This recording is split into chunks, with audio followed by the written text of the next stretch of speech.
इतिहास की सीरीज में आप सभी लोगों को मैं स्वागत और अभिनंदन करता हूं। मैं हूं आपका दोस्त प्रवीण सर। आप सभी लोग जिस तरह से हमारे द्वारा क्लासेस शेयर की जाए वे सारी क्लासेस को आप देखते चलिए। निश्चित तौर पर इतिहास जैसा विषय आपका बहुत अच्छे से तैयार हो जाएगा और इतिहास से आपके प्रश्न गलत नहीं होंगे, इस बात की मैं दावा करता हूं। बस आप लोगों को अच्छे तरीके से क्लासेस को देखना है और हो सके तो नोट्स भी आप बनाते चलिएगा।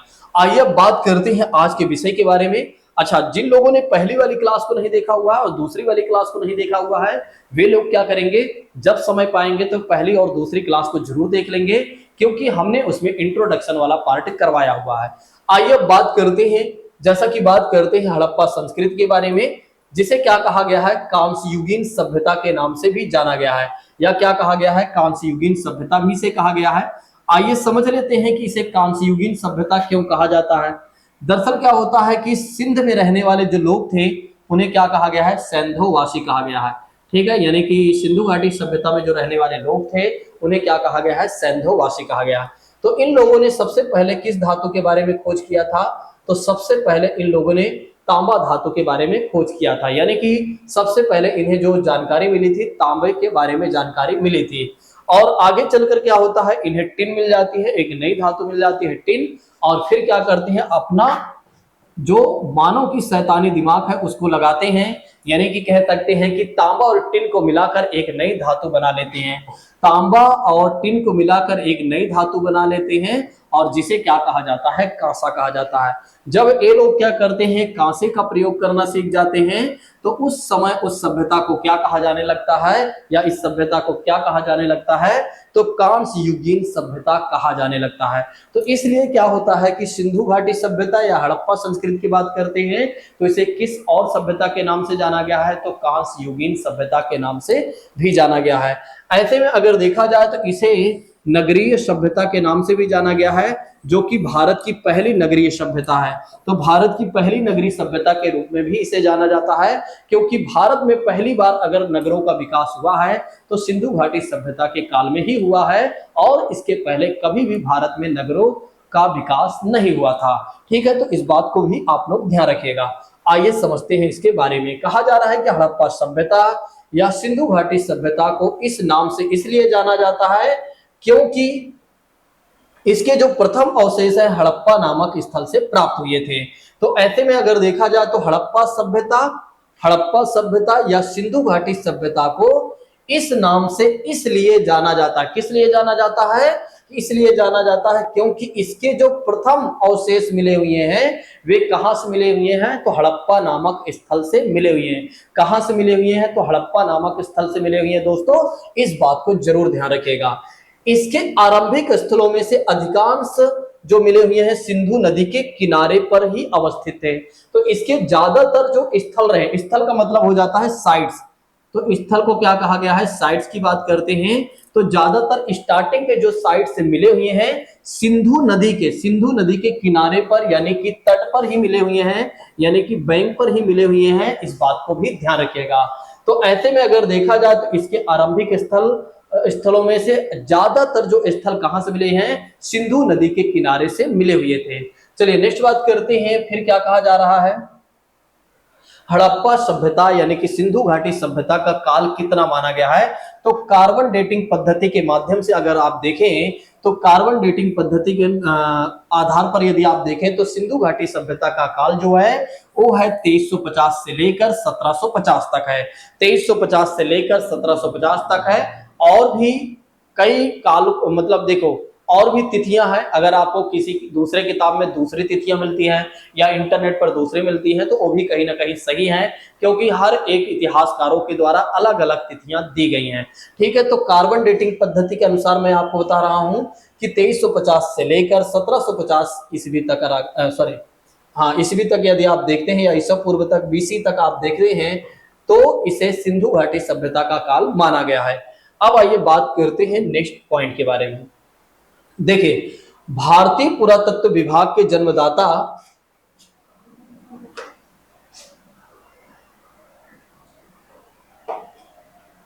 एक मिनट दोस्तों, हाँ चलिए, भारतीय पुरातत्व विभाग के जन्मदाता जो हैं अलेक्जेंडर कनिंघम को माना जाता है। ए वाला क्वेश्चन हमारे एग्जाम में पूछा जाता है कि भारतीय पुरातत्व विभाग के जन्मदाता किसे माना गया है, तो अलेक्जेंडर कनिंघम को माना गया है। दरअसल ये जो भारतीय पुरातत्व सर्वेक्षण विभाग है ना, ठीक है, इसके बारे में बात करते हैं तो ये क्या करता है, हमारे इतिहासों के बारे में खोज करता है, यानी कि उत्खनन करने का काम करता है।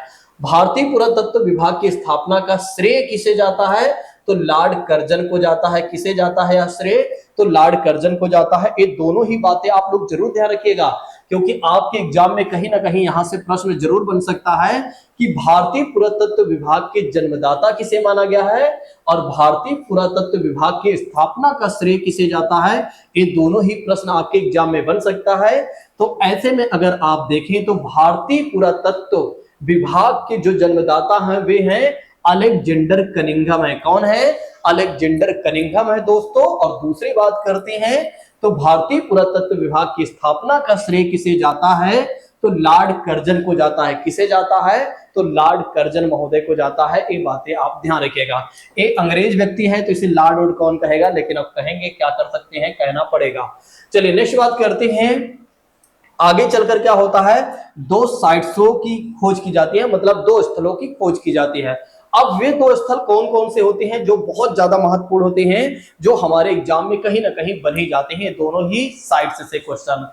ऐसे में अगर देखा जाए तो 1921 में क्या होता है, राय बहादुर दयाराम साहनी जी के बारे में बात करते हैं। राय बहादुर दयाराम साहनी जी के बारे में बात करते हैं तो एक क्या करते हैं, हड़प्पा की खोज करते हैं। एक क्या करते हैं, हड़प्पा की खोज करते हैं। तो आपके एग्जाम में कभी अगर यह प्रश्न बन जाए कि हड़प्पा की खोज किसने और कब किया था, तो आप जरूर ध्यान रखिएगा कि राय बहादुर साहनी ने किया था। कब किया था, तो 1921 में। 1921 के बारे में बात करते हैं तो इन्होंने क्या किया था कि हड़प्पा नामक स्थल की खोज किया था। हड़प्पा नामक स्थल की खोज किसने किया था, तो दयाराम साहनी। राय बहादुर दयाराम साहनी जी का नेम जरूर ध्यान रखिएगा, भूलिएगा नहीं। आइए बात करते हैं नेक्स्ट पॉइंट के बारे में। और अगला पॉइंट हमारा है मोहनजोदाड़ो की बात करते हैं या जोदड़ो की बात करते हैं। तो मोहनजोदड़ो की खोज कब और किसने किया था, कब और किसने। अगर आप नोट्स बना रहे हैं तो ऐसे ही बनाइएगा कि कब किसने किया था, ठीक है। पहले लिखिएगा कब, फिर लिखिएगा किसने, और जहां कब होगा वहां आप क्या लिखेंगे 1922, और जहां किसने होगा वहां आप लिखेंगे राखलदास बनर्जी। वहां आप क्या लिखेंगे, राखलदास बनर्जी लिखेंगे। क्या लिखेंगे, राखलदास बनर्जी। दोनों ही साइट्स का नेम याद रखिएगा। 1921, जल्दी से एक काम करिए आप लोग, क्योंकि आपको हो सकता ना याद हो रहा हो। आप एक काम करिए, जल्दी से पेन कॉपी में छोड़ दीजिए, आप कमेंट करिए फटाफट कि 1921 में क्या किया गया था और किसने किया था। तो जल्दी से कमेंट बॉक्स में लिखिए। तो 1921 में क्या हुआ था, हड़प्पा की खोज किया गया था, किसके द्वारा, दयाराम साहनी के द्वारा। जल्दी से आप लोग कमेंट करिए, जल्दी से कमेंट करिए। कमेंट करने से क्या होगा, आपके माइंड में सारी चीजें सेट हो जाएंगी और जिससे आपका जो दिमाग है वो जल्दी से एक्टिव हो जाएगा, ठीक है। जल्दी से इसका जो कमेंट में आप इसको मेंशन करिए। चलिए नेक्स्ट बात करते हैं। हमने आपको बताया कि राखलदास बनर्जी जो थे 1922 में इन्होंने क्या किया था, मोहनजोदड़ो की खोज किया था। चलिए नेक्स्ट बात करते हैं, लेकिन इससे पहले, बात करने से पहले एक बार हम रिवीजन कर लेते हैं कि किन किन बातों पर हमने चर्चाएं कर लिया है। ऐसे में अगर देखा जाए तो सबसे पहले हमने ये जाना हड़प्पा संस्कृति के बारे में कि इसे कांस्य युगीन सभ्यता के नाम से जाना गया है। क्यों जाना गया है, क्योंकि तांबा और टिन को मिलाकर एक नई धातु को विकसित किया जाता है और धातु होती है कांसा, और इसलिए क्या कहा जाता है, कांस्य युगीन सभ्यता इसे कहा जाता है। फिर हमने आपको बताया कि एक तरह से इसे भारत की प्रथम नगरीय सभ्यता कहा जाता है। किसे, सिंधु घाटी सभ्यता को कहा जाता है। हड़प्पा सभ्यता या सिंधु घाटी सभ्यता को इसलिए इस नाम से इसलिए जाना जाता है क्योंकि प्रथम अवशेष हड़प्पा नामक स्थल से ही मिले हुए हैं, ये भी हमने जान लिया है। और इसके आरंभिक स्थलों में से ज्यादातर जो स्थल मिले हुए हैं सिंधु नदी के किनारे के स्थल, सिंधु नदी के किनारे पर स्थित हैं और यहीं से मिले हुए हैं। फिर बात करते हैं, फिर हमने आपको बताया कि सिंधु घाटी सभ्यता का काल कितना है, तो कार्बन डेटिंग पद्धति के अनुसार 2350 से लेकर 1750 तक हमने आपको बताया। फिर उसके बाद हमने आपको बताया कि भारतीय पुरातत्व सर्वेक्षण विभाग के जन्मदाता कौन है, अलेक्जेंडर कनिंघम। कौन है, अलेक्जेंडर कनिंघम। जल्दी से लिखिएगा कमेंट बॉक्स में, जल्दी से कमेंट बॉक्स में लिखिए कि भारतीय पुरातत्व सर्वेक्षण विभाग के जन्मदाता कौन है, तो अलेक्जेंडर कनिंघम। बस 2-4 पॉइंट लिख दीजिए, आप पूरा मत लिखिए क्योंकि पूरा आप नहीं लिख पाएंगे, ठीक है। जल्दी से 2-4 मतलब कह सकते हैं शॉर्ट में ही लिख दीजिए बस, फिर नेक्स्ट बात करते हैं, हमने आपको बताया कि भारतीय पुरातत्व विभाग की स्थापना का श्रेय किसे जाता है, तो लॉर्ड कर्जन को जाता है। किसे जाता है, लॉर्ड कर्जन को जाता है। फिर हमने आपको बताया कि दयाराम साहनी ने क्या किया था, हड़प्पा की खोज किया था, यानी हड़प्पा नामक स्थल की खोज किया था, और कब किया था, 1921 में। फिर हमने आपको बताया था कि मोहनजोदाड़ो के बारे में हमने आपको बताया था कि राखल दास बनर्जी ने 1922 में क्या किया था, कि 1922 में इन्होंने किया था मोहनजोदड़ो की खोज। दोस्तों जैसा कि बात करते हैं, मुझे लगता है यहां तक मेरी बातें आप सभी लोगों को समझ में आ गई होंगी। आइए अब बात करते हैं अगले प्रश्न मतलब अगले पॉइंट के बारे में। देखिए, अगर सिंधु घाटी सभ्यता के नगरों के बारे में बात करते हैं कि कैसे नगर बने हुए थे, तो बहुत ही सिस्टमेटिक तरीके थे, यानी कि ग्रिड सिस्टम पर आधारित।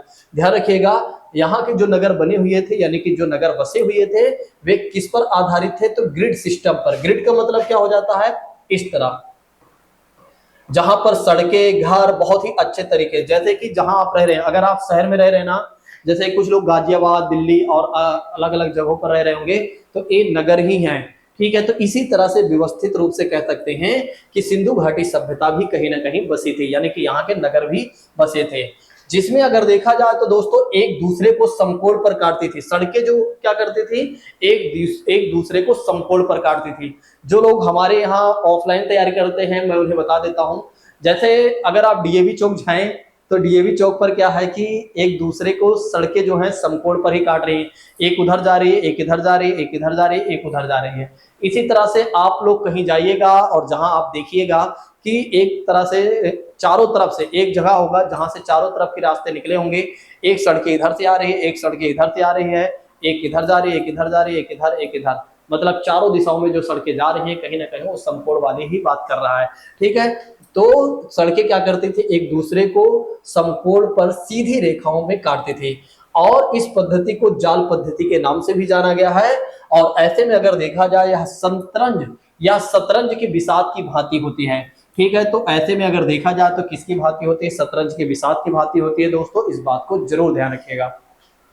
तो हमने आपको बताया नगर विन्यास पद्धति के बारे में, किस सिस्टम पर आधारित है, तो जाल पद्धति पर आधारित है, यानी कि ग्रिड सिस्टम पर आधारित है। सड़कें जो हैं एक दूसरे को समकोण पर सीधी रेखाओं में काटती हैं, और इसलिए इस पद्धति को क्या कहा गया है, जाल पद्धति कहा गया है। या शतरंज की बिसात की भांति ही होती है। दोस्तों इस बात को भी ध्यान रखिएगा। अब बात कर लेते हैं टीला के बारे में। टीला के बारे में बात करें तो जब लोग एक ही स्थल पर, जब लोग जो होते हैं एक ही स्थल पर नियमित रूप से रहते हैं, तो इस भूमिखंड के अनवरत उपयोग तथा पुनः उपयोग से आवासीय मलबों का जब निर्माण हो जाता है, तो उसे क्या कहा जाता है, टीला कहा जाता है। क्या कहा जाता है, टीला कहा जाता है। जब लोग जो होते हैं एक ही स्थल पर नियमित रूप से रहते हैं, मान लेते हैं कि एक जगह है, वहां पर लोग क्या कर रहे हैं, नियमित रूप से रह रहे हैं, फिर क्या कहा जा रहा है, इस भूमिखंड के अनवरत, मतलब कि अनवरत का मतलब हमेशा कह सकते हैं जो काल चल रहा है, उपयोग किया जा रहा है, और पुनः उपयोग से, फिर दोबारा उपयोग से क्या हो रहा है, आवासीय मलबों का निर्माण हो गया। आवासीय मलबों से मतलब आवासीय मतलब आवास का मतलब हो जाता है जो घर होते हैं वे टूट फूट कर क्या हो गए हैं, गिर गए हैं, और वे उससे क्या हो, मलबों का निर्माण हो गया है, और उसे फिर क्या कहा जाता है, टीला कहा जाता है। क्या कहा जाता है, उसे टीला कहा जाता है। इस बात को ध्यान रखिएगा। दरअसल क्या था, जो नगर थे ना, वे दो भागों में बटे हुए थे। नगर जो थे दो भागों में बटे हुए थे। एक तो सबसे पहली बात करते हैं, यानी कि शहरी जो मतलब केंद्र है, दो भागों में बटे थे, यानी नगर की बात करते हैं।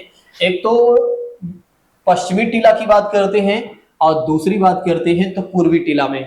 पश्चिमी टीला की बात करते हैं तो यह अधिक ऊंचाई पर थी, और इसमें दुर्ग यह दुर्ग रहा था, उसके नीचे दुर्ग, फिर टीला, और इसमें कौन वर्ग के लोग रहा करते थे, तो पुरोहित वर्ग के लोग। नेक्स्ट बात करते हैं, फिर उसके बाद बात करते हैं पूर्वी टीला की बात करते हैं, जो कि कम ऊंचाई पर यानी कि निचला शहर था, और इसे नगर टीला कहा गया है। और इसमें अगर देखा जाए तो कौन लोग रहते थे, तो व्यापारी, नागरिक और सैनिक व शिल्पी वर्ग के लोग यहाँ पर रहा करते थे। तो इस बात को जरूर ध्यान रखिएगा, जो शहर थे वो कितने भागों में बटे थे, तो दो भागों में बटे थे, या नगर जो थे वे कितने भागों में बटे हुए थे, तो दो भागों में। एक तो पश्चिमी टीला की बात करते हैं, जहां पर पुरोहित वर्ग के लोग रहा करते थे, यानी कि जो उच्च वर्ग के लोग थे वे पश्चिमी टीला में रहा करते थे। फिर उसके बाद बात करते हैं पूर्वी टीला की बात करते हैं, तो जो निम्न वर्ग के लोग हुआ करते थे वे लोग कहाँ पर रहते थे, तो वे लोग एक तरह से आप देखें तो जो निम्न वर्ग के लोग जैसे व्यापारी, नागरिक, सैनिक व शिल्पकार की बात करते हैं तो वे लोग जो थे वे कहाँ रहते थे? पूर्वी टीला में रहते थे दोस्तों, इस बात को भी ध्यान रखिएगा। ये है हमारा लास्ट टॉपिक आज का कि ईंटों का प्रयोग ये लोग कैसे करते थे। तो इनकी लंबाई चौड़ाई की बात करते हैं तो 4:2:1 की बात करते हैं, यानी कि लंबाई की बात करते हैं दोस्तों तो 4 मीटर इनकी लंबाई होती थी और 2 मीटर चौड़ाई कह सकते हैं और 1 मीटर ऊंचाई की बात करते हैं। अगर आप ईंट देखे हो तो ईंट की जो लंबाई वाली है, जो लंबा है वो 4 मीटर और जो चौड़ा है वो 2 मीटर और जो ऊंचाई है वो कितने मीटर है? तो वो है 1 मीटर। ठीक है, ये बातें आप ध्यान रखिएगा। तो इन सिंधु घाटी सभ्यता में ईंटों का जो अनुपात हुआ करता था 4:2:1 के अनुपात में हुआ करता था। अगली क्लास में हम जानने वाले हैं आर्किटेक्चर के बारे में, यानी कि वास्तुकला का विकास कैसे हुआ था। वास्तुकला के बारे में हम जानेंगे अगली क्लास में। ज्यादा बड़ी क्लास मैं इसलिए नहीं ले रहा हूं क्योंकि आप लोग क्या करते हैं, ज्यादा बड़ी क्लास को नहीं देखते हैं। आपको लगता है कि कब टाइम मिलेगा, जब कभी टाइम मिलेगा तब मैं देखूंगा, और आप जानते हैं कि टाइम मिलता नहीं है। एक क्लास खत्म नहीं हुई, दूसरी क्लास फिर आपके सर पर आ जाती है, फिर आप सोचते हैं बाद में देख लूंगा, और बात करते करते एक समय होता है जो पूरी सीरीज आपसे स्किप हो जाती है, और जिसकी वजह से फिर क्या होता है कि आपका विषय तैयार नहीं हो पाता, और फिर जब आप एग्जाम में बैठते हैं तो फिर भगवान जी से कहते हैं इस बार एक बार और मदद कर दीजिए, लेकिन भगवान जी आपकी मदद नहीं करते हैं, जो कि आप जानते हैं। ठीक है, बाकी की बातें करेंगे किसी और दिन। Thank you so much. Jai Hind दोस्तों, take care all of you.